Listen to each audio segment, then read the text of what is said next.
नहीं रही भारत रत्न स्वर कोकिला लता मंगेशकर। भारत की शान और वॉइस ऑफ इंडिया के नाम से पहचान बनाने वाली स्वर कोकिला लता मंगेशकर अब हमारे बीच नहीं है।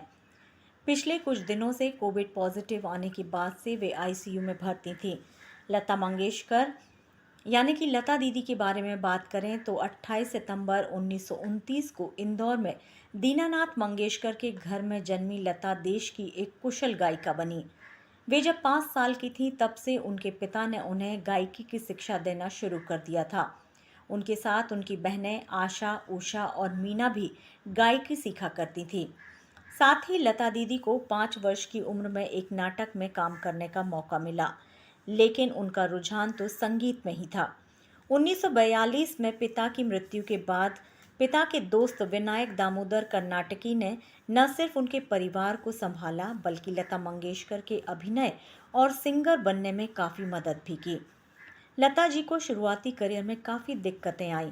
उनकी पतली आवाज़ बताकर उन्हें कई बार रिजेक्ट भी किया गया था, लेकिन अपनी प्रतिभा के बल पर उन्हें काम मिलने लगा और उनकी तुलना उस समय की गायिका नूरजहां से की जाने लगी।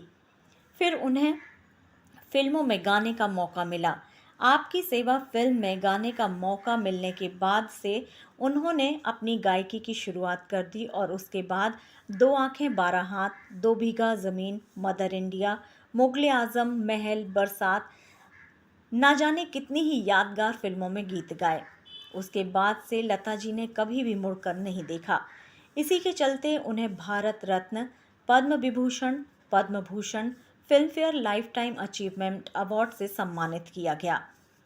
93 साल की उम्र में भी कहा जाता है कि लता जी अपने रियाज को जारी रखी थीं।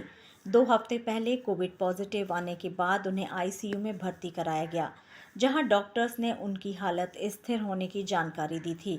लेकिन अब ये दुखद खबर मिली है कि वे हमारे बीच नहीं रहीं।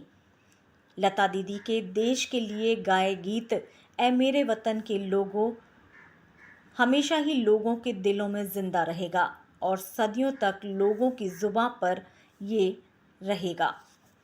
लता दीदी को एडी न्यूज़ और हमारे दर्शकों की ओर से भावभीनी श्रद्धांजलि। AD news, Mumbai.